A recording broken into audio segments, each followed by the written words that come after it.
Hello everyone, welcome back to Project Infinity. Today we are going to discuss all previous year questions from Gravitation. Gravitation is one of the simplest chapters when it comes to Jee Main. So let us begin solving. So here is our first question. It says the gravitational potential at a point above the surface of the earth is, so the potential is given as minus 5.12 into 10 to the power 7 joule per kg. Acceleration due to gravity at that point is 6.4 meter per second square. Assume the mean radius of earth to be 6400 kilometer. The height of this point. The height of this point, let me take it as h. And this is our earth. This is height h. This is radius r of the earth. Acceleration due to gravity g. This is gm r plus h whole square, and let this be point P. So the potential at point P is minus gm r plus h. So we are given two equations. We also know the values of this. So let us do Vp by g. This is equals to minus r plus h.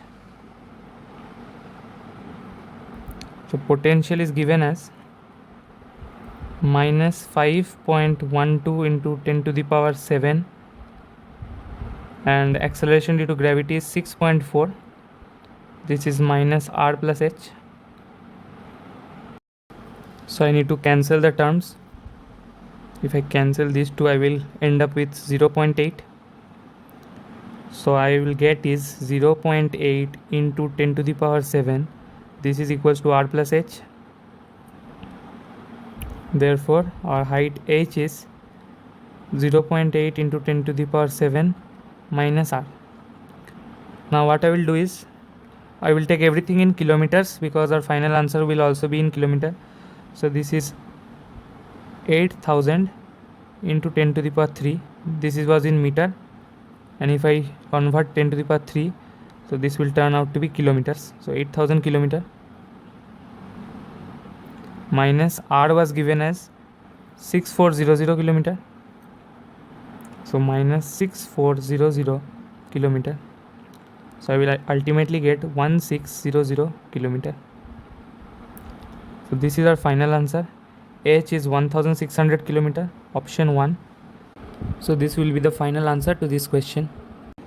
In the next question, it is given the acceleration due to gravity on the surface of the earth is g. So basically surface of the earth gravity is g. The diameter of earth reduces to half of its original value. So diameter reduces to half of its original value and mass remains constant. Then acceleration due to gravity on the surface of the earth. So this is formula based simple question. We know gravity g. This is equals to gm by r square. Now what I will do, convert r into d. So I will get a gm. And what is r? This is d by 2. So 4gm by d square. Ultimately I will get g is proportional to 1 by d square. So now it is given mass remains constant. Only thing is changing is half of its original value. Which one? Diameter. So new gravity will be g dash will be equals to 1 by something constant by d is reduced to half, d by 2 whole square. This is 4k d square, but this is 4g. So basically new g is 4g. So option 4g is the right answer to this question. In this question, we are given a planet takes 200 days to complete one revolution around the sun. So 200 days. If the distance of the planet from the sun is reduced to 1/4 of the original distance, how many days will it take to complete one revolution? So this is Kepler's third law, which is the law of time periods. It says t square is proportional to a cube. From here I can say that t1 by t2 whole square, this is equals to a1 by a2 whole cube. So we are given that a planet takes 200 days. So t1 is 200 by t2 whole square. This is equals to, if the distance of the planet from the sun is reduced to 1/4, So A2 is 1/4 of A1. So 4 times I will get 4 cube over here. How many days will it take? So we need to calculate T2. So 200 by T2, this is equals to 2 square and 3, and I am taking 2 from both sides, which means I am square rooting both sides. So I will get 8 over here. So what is T2?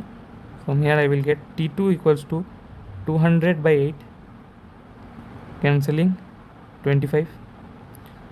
So finally we will get time period T2 is 25 days. So the correct answer is option 1, 25 days. So in this question we are given the mass of the moon is 1 by 144 times the mass of the planet, and its diameter is 1 by 16 times the diameter of a planet. If the escape velocity on the planet is v, the escape velocity on the moon will be. So basically we know escape velocity formula. This is under root 2 gm by r. Now in this question we have to play with the diameter term. So let us convert this in diameter format. So 4 gm by r, I mean d is the diameter. So now escape velocity of moon, v of moon, by escape velocity of planet is given as v.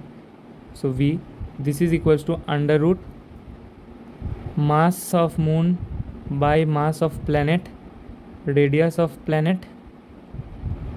Radius of moon is below and radius of planet is above. So Vm by V, this is equals to under root, it is given mass of moon is 1 by 144 times the mass of planet, so 1 by 144, and the diameter is 1 by 16, so into 16, this is under root 1 by 9. So I will end up with Vm, this is equals to V by 3.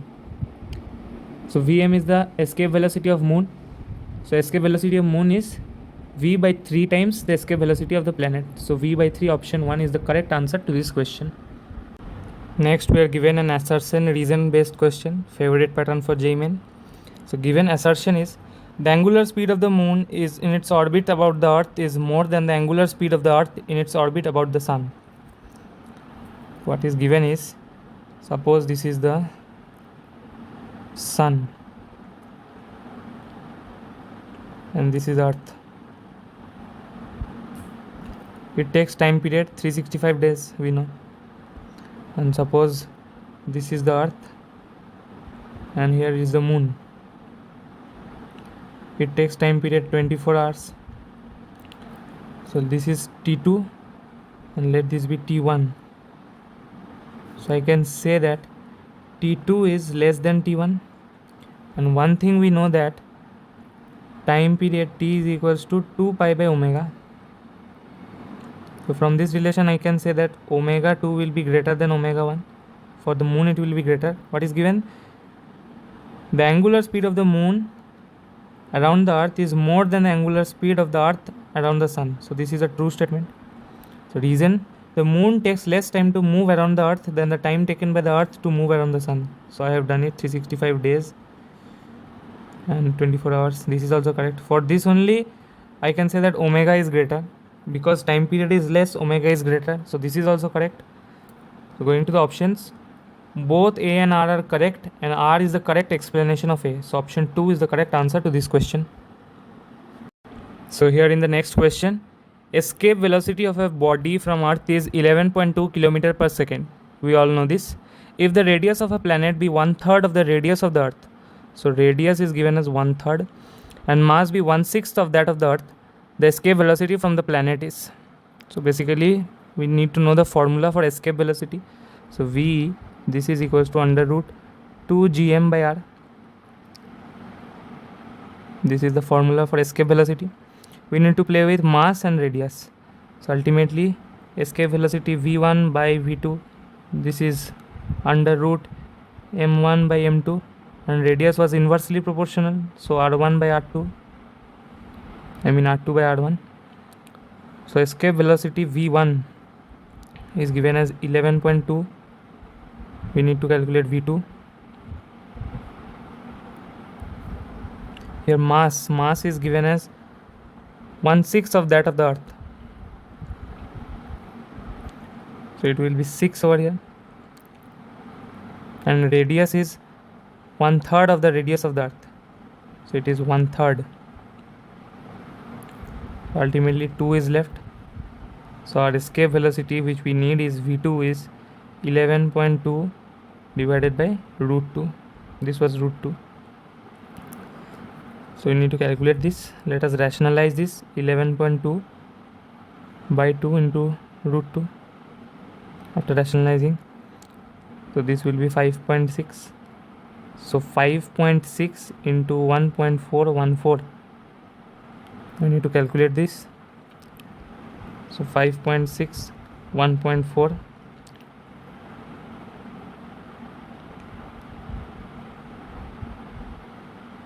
So 7.84. So I can see that closest is 7.9, this option. I can say this is 7.9 kilometer per second. So the correct answer to this question is option 4. So in the next question we are given, at what distance above and below the surface of the earth a body will have the same weight? Take radius of the earth as r. So let us take, this is our earth and we have to find a point. Let this be the point, and above also same distance. So this is x, this one is also x, and this is the center C of the earth. So this distance will be r minus x, because r is the radius of the earth given in the question. So now what I have to do is I have to calculate x. So we know gravity for a height h, I will write g equals to gm, and our height is x, so r plus x whole square. This is g1. And for gravity below the surface of the earth, I use this formula, gm x divided by r cube. And actually this x is from the center, so I cannot write x over here. I need to write r minus x. I use this formula because it is nowhere given that r is much greater than x and so on. So just we need to equate both of this. So gm r plus x whole square, this is equals to gm r minus x r cube. Cancel gm on both sides, r cube, this is equals to r plus x, again r plus x, and r minus x. So what I will get is r plus x into r square minus x square. So ultimately r cube minus rx square plus r square x minus x cube. Cancelling r cube from both sides, r cube cancelled. So we are left with x cube plus r x square plus r square x, minus, this is equals to 0. Cancelling 1x, I will get a quadratic equation, x square plus rx minus r square equals to 0. Now I need to solve this quadratic. How I calculate quadratic? X equals to minus b plus minus under root b square minus 4ac by 2a. This is how I calculate the root. So I will use the same thing over here. So x equals to minus r plus minus under root b square r square minus 4ac, so plus 4r square divided by 2a. So I will get minus r plus minus 5r square, so r root 5 by 2. So obviously the x, which is the height above and below, is not negative, therefore we will take the positive value. Therefore x equals to root 5r minus r by 2. So this is our final answer. Going to the options, option 4 is root 5r minus r by 2. Actually this is not whole root, root 5, then r is not within the root, so root 5r minus r by 2 is the correct answer to this question. Next question says 4 identical particles of mass m are kept at 4 corners of a square. if the gravitational force exerted on one of the masses by the other mass is 2 root 2 plus 1 by 32 gm square by L square, the length of the side of the square. So let me take side equals to A. So this is our square. Side is A. And 4 masses are over here. These masses are of mass m. So I need to find the gravitational force exerted on one of the masses. Okay, let us take this mass. So here one force F will be acting in this direction, another force F in this direction, and another force F dash in this direction. So resultant force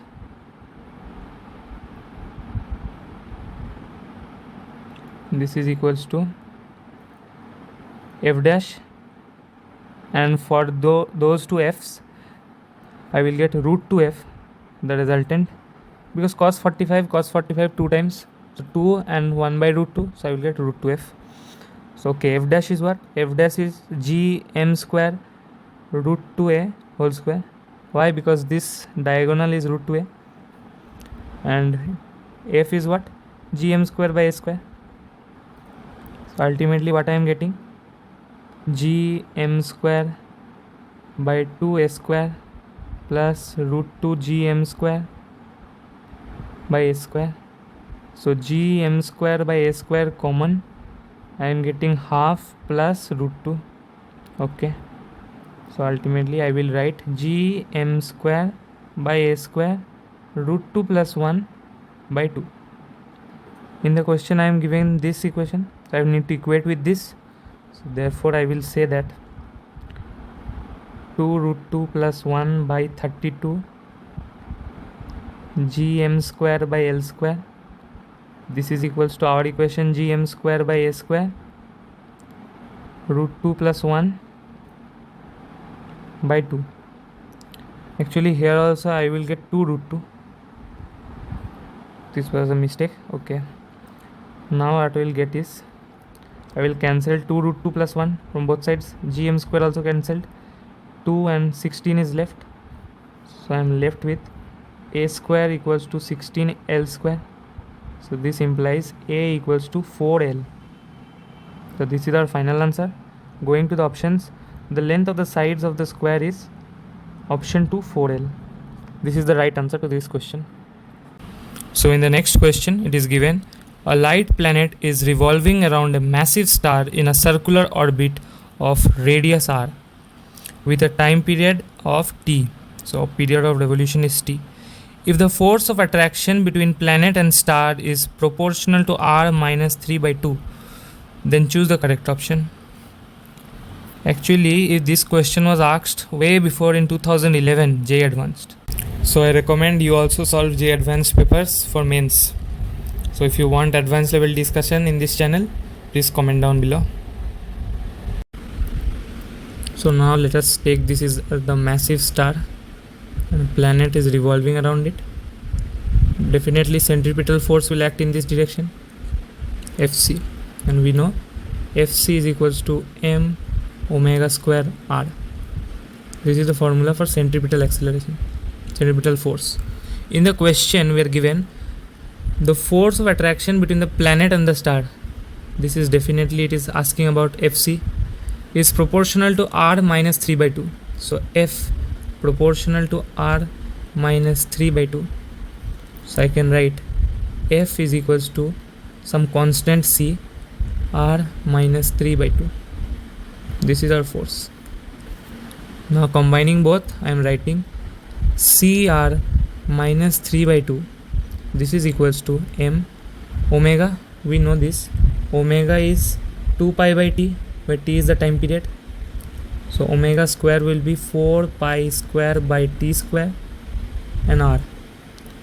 So I am putting r on one side, cr minus 3 by 2 minus 1. This is equals to m 4 pi square by t square. So ultimately what I will get is cr minus 5 by 2 this is equals to m4 pi square by t square, or I can say that ct square equals to m4 pi square r 5 by 2, and let us bring c over here. So this is a constant term, so what I am getting is t square is equal to some constant and r 5 by 2. So from here I can say that t square is proportional to r 5 by 2. See how I solved from the basics. So going to the options, t square is proportional to r 5 by 2, option A. This is the correct answer to this question. So these were all the questions. I hope you like this faster way of solving all PYQs. Please consider subscribing to this channel for more valuable content.